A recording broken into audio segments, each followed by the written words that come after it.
So for like the 10th time, Roblox is being exposed for being unsafe for users and unfair with their rules. And I'm using exposed really lightly here because, let's be real, everyone knows what's wrong with Roblox and what has been wrong with it for years now. I'm sure all of you guys know this, but Roblox is basically like a game hub, and it allows you to play a bunch of different types of games made by the community. That's all it is. It's a really good idea until it's not moderated properly, which is the issue that Roblox is having right now. Now obviously, Roblox has a fan base that's mostly kids, so the games are usually designed to appeal to that demographic. But the problem with this is that it also makes it a lot easier for predators to find and lure their victims through these games. And to be fair, that most likely happens with every game that's popular with kids, but at least the moderators and admins and creators responsible for that game actually make changes. The problem that everyone has with Roblox right now is that they seemingly do nothing about this clear issue that has been around since basically the start of its popularity. And that issue is like online grooming and inappropriate content for kids. Roblox has made statements and made small game tweaks like that, like not allowing the use of numbers or certain phrases, but it's not enough. Like Roblox's main issue right now is their lack of preventative action and their lack of reactions to inappropriate games, the inappropriate creators, the inappropriate players, and all the interactions that are also inappropriate. And to make everything even worse, Roblox is starting to take action against the people trying to solve this issue for them. Right now, I just kind of want to talk about the history of this type of problem in Roblox and how it's been and is being treated.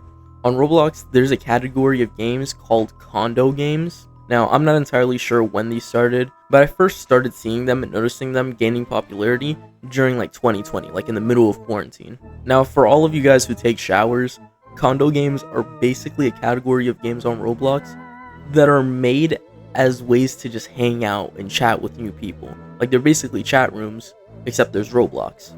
But, you know, this being the internet, obviously, these are used as dating chat rooms to find, you know, a new blocky boyfriend or girlfriend. Now, even though it is kind of weird as a concept to be dating online, it doesn't seem that wrong, you know? Until you remember who's playing these types of games. Like I said before, Roblox is a game played mostly by kids, minors, especially under the age of 15. So why are we allowing games clearly used for dating on an app primarily targeted towards kids? And that's basically exactly what everyone who doesn't participate in those types of games has been saying for years now.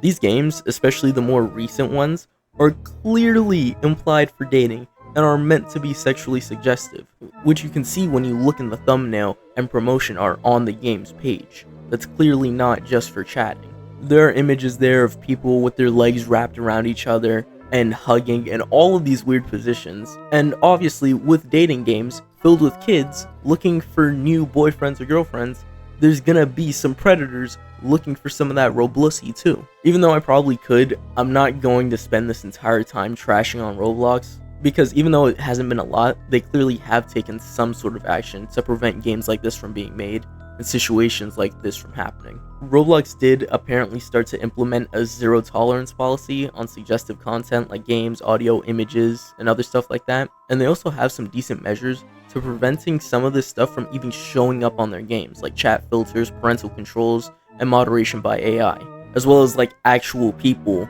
monitoring their stuff. But clearly these things aren't working as well as they really should, and I think it's because they're not applying it. Now, I'll give Roblox credit for at least saying that they're doing stuff like this, but clearly most of them aren't being applied, or if they are, they're being applied very poorly. Like, first of all, it's very clear that their zero tolerance policy isn't actually zero tolerance. It's not being taken seriously. When you still have condo games being made at a very consistent rate, it's clear that you're tolerating that. Yes, a lot of them are taken down within like a couple minutes or hours or whatever, but that means nothing when the creators' accounts and IPs and all of that are still unbanned and free to create more experiences. There are literal Roblox Discord servers that you can find on the internet for free, where their only purpose is to provide new links to new condo games each time a current one gets taken down. Roblox clearly holds some sort of tolerance to this type of content, especially when you look at one of the cases earlier this year involving a creator who is very well known for making condo games like this.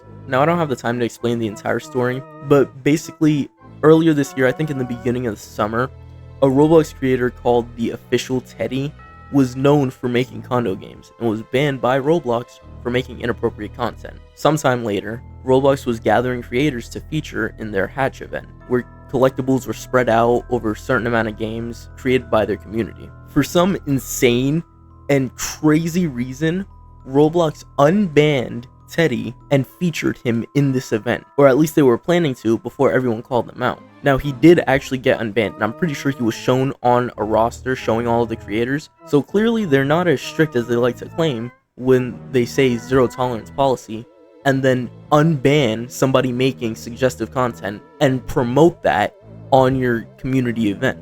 I mentioned what the chat filters were like earlier, and to be honest, it really doesn't do anything. Like, the Roblox chat filter is basically just like a piece of scotch tape holding your mouth shut. You can still say almost whatever you want, you just can't say it in that exact way. It's like scotch tape. You know, it holds your mouth shut, but it's really thin. Scotch tape is weak, it's useless. It's really clear that your chat filter isn't effective too if you still have the issue of e-dating on your child-friendly platform. Parental controls are almost never used by parents correctly, so I'm not even going to try to start bringing that up, but that does kind of shift the blame just a little bit onto the parents for not monitoring what their kid is doing online. Like, I'm pretty sure if these parents were a lot more involved and knew what Roblox was, they wouldn't be allowing their kid to play it because of these issues and these cases that have been going on for a long time. And finally, it's really clear that both types of moderation that they have clearly aren't doing their jobs right. Like, in this situation, there's only really two clear options that I see, and it's either you have a moderation team full of predators and weirdos that are just looking the other way for this, or you have an AI system that clearly hasn't been taught or programmed correctly, because it's still allowing this stuff to get through. Or it could really be both. But the point is, it isn't working. Now, the newest controversy that's going on right now is the whole Schlepp versus Roblox case, and I kind of hinted towards that in the beginning of the video. But basically, Schlepp took the responsibility of punishing predators on Roblox by simply reporting them and their information to the police. That was it. This wasn't some sort of, we reported it and we hope he gets punished type of thing either. Schlepp was actually able to get like 6 Roblox predators sent to prison in about a year, which is amazing. So Roblox, being the amazing company that they are, decided to ban Schlepp off of Roblox for basically doing what they should have been doing the entire time, which is helping keep children safe on their platform. But of course, they can't say that, so instead they said he was banned for engaging in simulated child endangerment conversations, which really just sounds like they were mad because he lied about his age when he was talking to predators. If Roblox had a system that actually worked to fight against this sort of stuff, I would actually be on their side and against Schlepp for taking it into his own hands, separate from Roblox.